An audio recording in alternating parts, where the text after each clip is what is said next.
सांसद की सक्रियता और अपने क्षेत्र की बेहतरी को लेकर फिक्र का सीधा साधा पैमाना उसकी सांसद क्षेत्र विकास निधि और संसद में उठाए गए सवालात माने जा सकते हैं।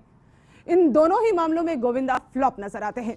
सांसद क्षेत्र विकास निधि यानी MP लैट को गोविंदा ने 10 महीने तक छुआ ही नहीं।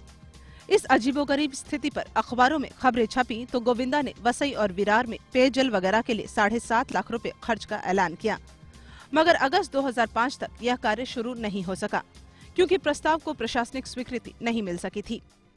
गोविंदा फिल्मों के सेट पर तो डायलॉग बोल सकते हैं,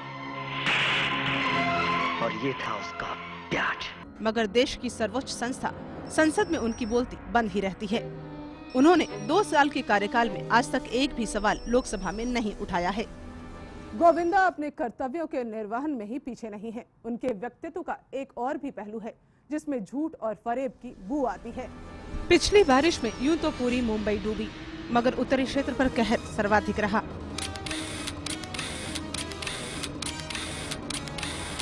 बाढ़ में करीब 450 लोगों की मौत हुई, हजारों बेघर हुए।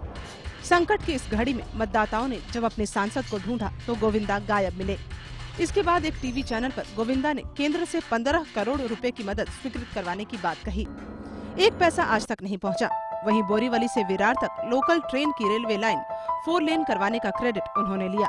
हकीकत यह है कि यह परियोजना उनके सांसद बनने से बहुत पहले स्वीकृत हो चुकी थी।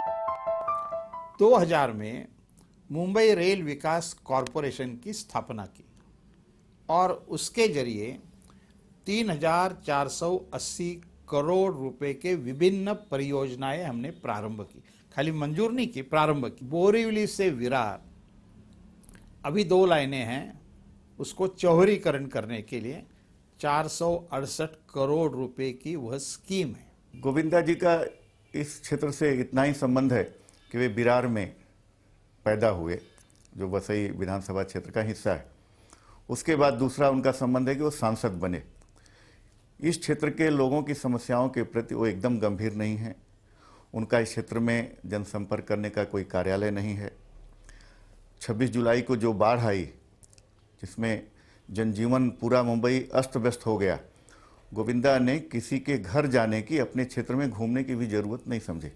मतदाताओं की नाराजगी और कारगुजारियों का लेखा जोखा लेकर हम जवाब लेने गोविंदा के पास गए। दर्शकों को बता दें कि आपका नेता कार्यक्रम में हम जिस भी नेता को दिखाते हैं उससे इंटरव्यू के लिए अपॉइंटमेंट पहले से ही लिया जाता है। यही गोविंदा के साथ भी किया गया। हालांकि हमें आश्चर्य भी हुआ कि संसद के सत्र के दौरान वो मुंबई में क्या कर रहे हैं।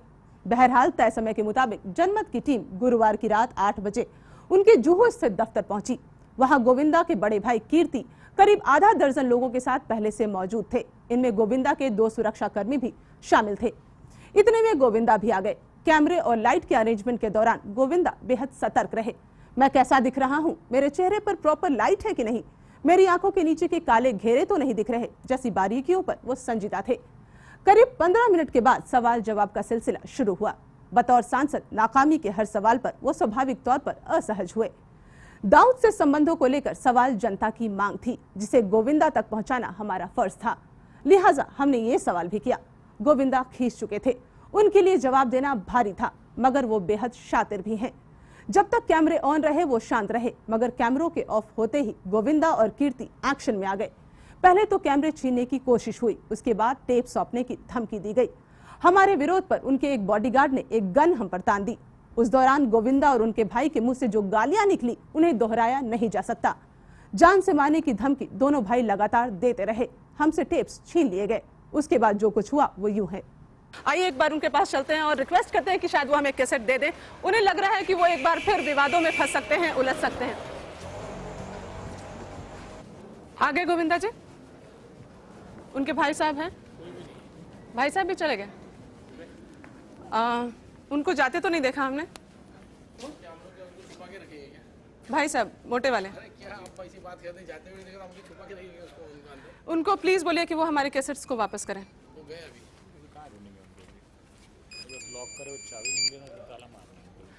हम खड़े हैं गोविंदा के घर के बाहर अपने कैसेट्स के इंतजार में और वेट कर रही हूं मैं कि कब गोविंदा आए और एक बार हम उनसे वो कैसेट्स ले सकें जिनके जवाब को लेकर उन्हें कुछ डर सा लग रहा है शायद। तो यहीं पर हम इंतजार करेंगे ताकि वो वापस आए और हमें कैसेट्स हैंड ओवर करें। तो उन्होंने जवाब क्यों दिया? वो बोल देते मैं नहीं देना चाहता।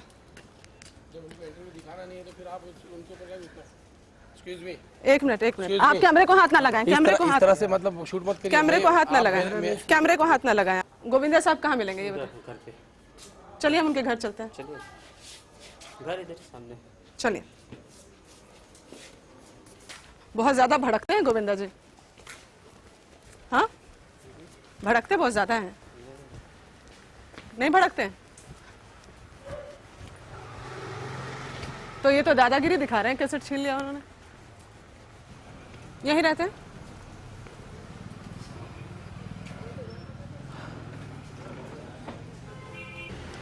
अब देखिए कि गोविंदा किस तरह अपने घर में छिपते नजर आ रहे हैं। एक तो बदतमीजी, ऊपर से फिर दादागिरी।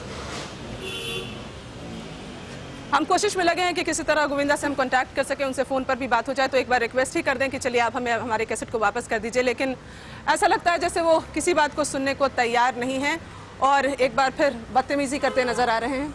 एक मिनट, आप बात कराएंगे? हम वेट कर रहे हैं कि रिस्पांस जान ले आखिर एक बार फोन पर कि कैसा रिस्पांस है। मोबाइल तो उन्होंने अपना ऑफ कर रखा है।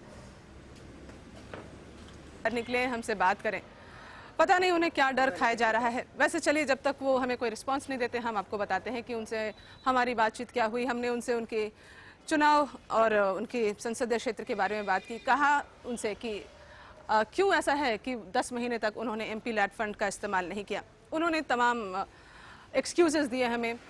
फिर इनका ये कहना है कि अगर इनके अंडरवर्ल्ड के साथ ताल्लुकात दिखाए गए हैं तो वो भी एक साजिश के तहत की गई चीज़ है। वैसे इनके अंडरवर्ल्ड से कोई ताल्लुकात नहीं है और अगर वो पार्टी में कंफर्टेबल महसूस कर रहे थे, जैसा कि कहा गया है कि वो अंडरवर्ल्ड डॉन दाऊद इब्राहिम की पार्टी में थे, तो उसमें इनके ऊपर दबाव था, इसलिए वो कंफर्टेबल महसूस कर रहे थे। ये बात तो अजीबोगरीब ही लगती है। चलिए एक बार फिर कोशिश करते हैं कि वो बाहर निकले और हमसे बातचीत करें। अगर गोविंदा का रवैया ऐसा ही रहता है और कोई रिस्पांस नहीं आता तो हम भी शायद पुलिस तक जाएं और एक पुलिस कंप्लेंट गोविंदा के खिलाफ करनी पड़े हमें। देखिए, आप सिर्फ 2 चीज़ें कन्वे कर दीजिए गोविंदा जी तक। एक तो कि अगर वो कैसेट नहीं देते हैं तो हम क्रिमिनल केस फाइल करेंगे उनके अगेंस्ट, और दूसरी बात कि वो जनमत की प्रॉपर्टी है, वो जो कैसेट है वो ना उसको ले सकते हैं ना उसको डिस्ट्रॉय कर सकते हैं। उन पर, उस कैसेट पर उनका कोई हक नहीं है। ये 2 बातें उनको कन्वे करके आ जाइए। गोविंदा, कीर्ति और उनके सहयोगियों द्वारा की गई बदसलूकी यही खत्म नहीं हुई। आगे क्या हुआ देखेंगे एक छोटे से ब्रेक के बाद।